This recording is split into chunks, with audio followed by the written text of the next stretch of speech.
Hi guys, welcome back to Bonsai Crazy. So, on the table in front of me today, I have a very special tree that I purchased this year at the beginning of March. I bought this from Ryan from Horton Bonsai, and this tree is absolutely lovely. He's designed it really nicely. He's put some wire on it.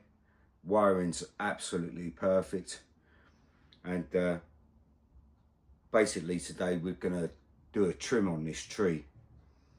Now I'm gonna, in a second, I'll pull you in closely to show you what I'm doing. But this tree is one of my favorite trees. It's very near complete. It's not going to take too long for it to be completed, which is absolutely fantastic. I really like the tree, so we're going to get on with it, and I'm going to show you how I'm going to trim this tree. So we're just going to come in, and hopefully you can see this. We're just going to trim back to the profile, and we're going to take a tiny little bit off, just like so. I'll do another one here for you quickly. Hopefully you can see that.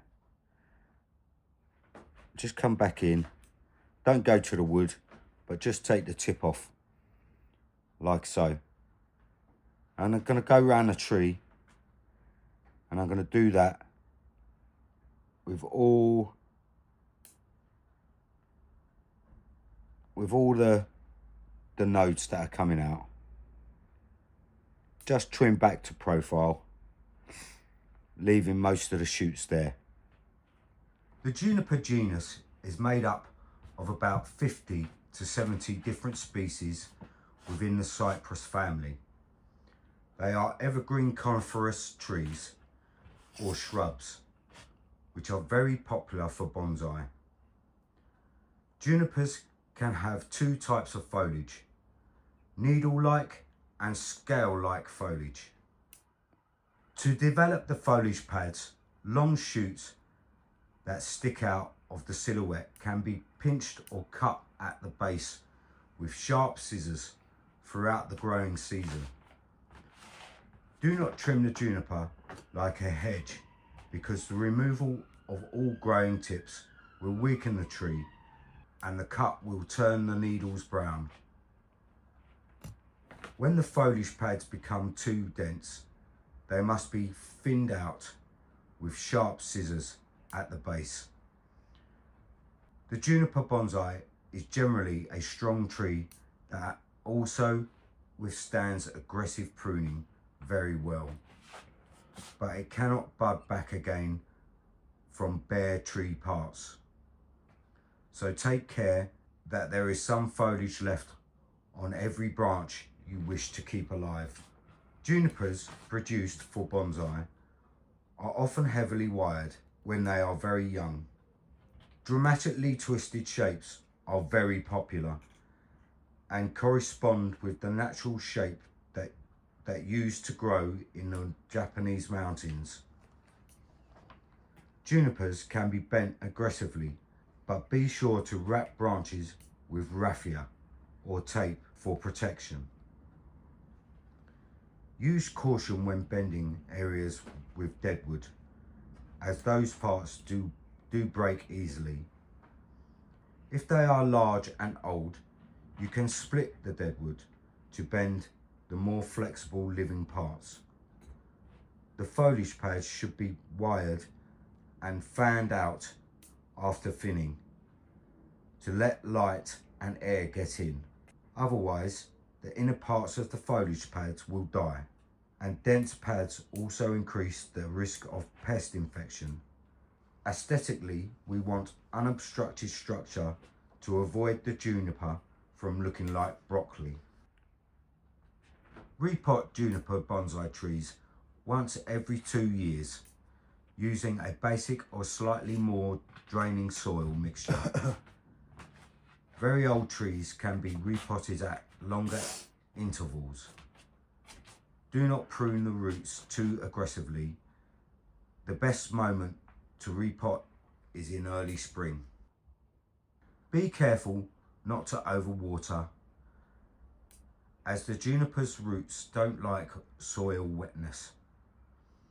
Before you water the soil, you should slightly dry. Misting the tree can be done regularly, especially after the tree has been repotted, because it benefits from air humidity. Use normal organic fertilizer pellet every month during the growing season, or a liquid fertilizer every week. If you'd like to see strong growth, you can apply some higher nitrogen level in the spring.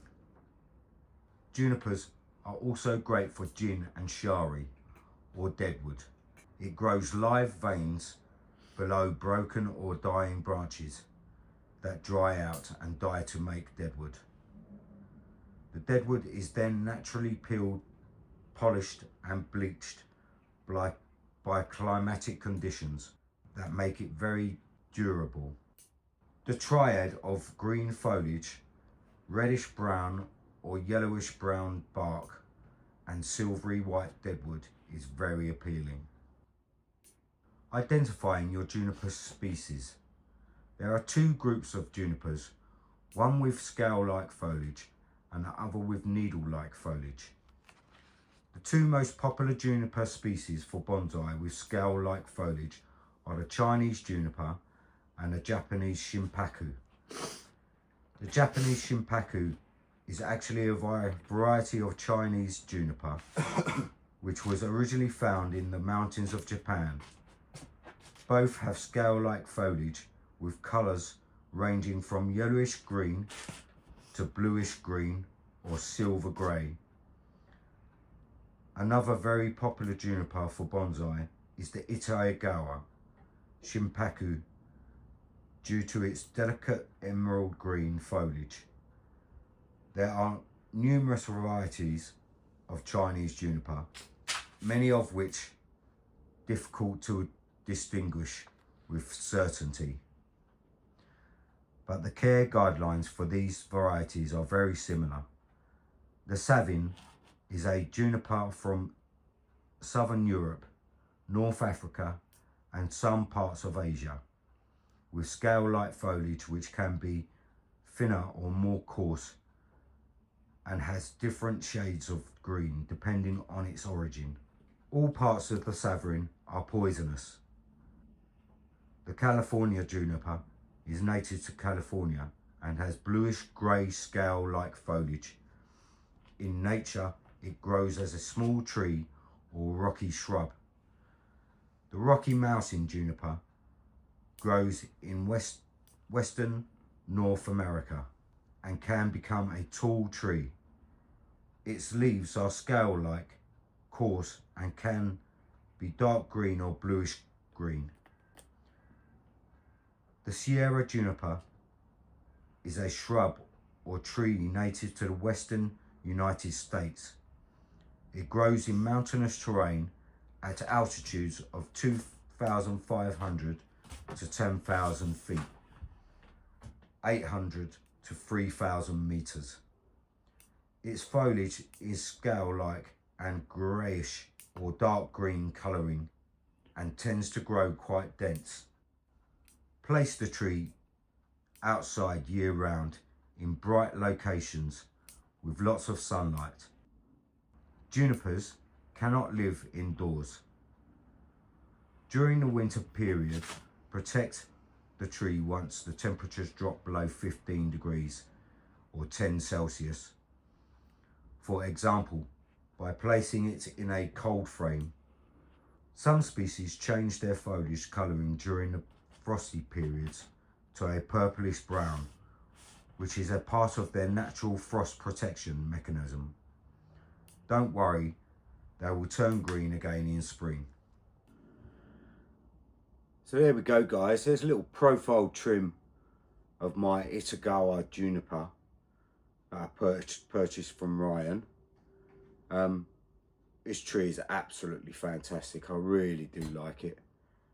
and I'm going to be taking lots of advice from Ryan as to how to keep this tree and what to do with it in the future. So as ever, guys, please hit that like button, subscribe for me if you haven't already, and follow my craziness throughout the years. And I'll see you all next time, guys. Ta-da!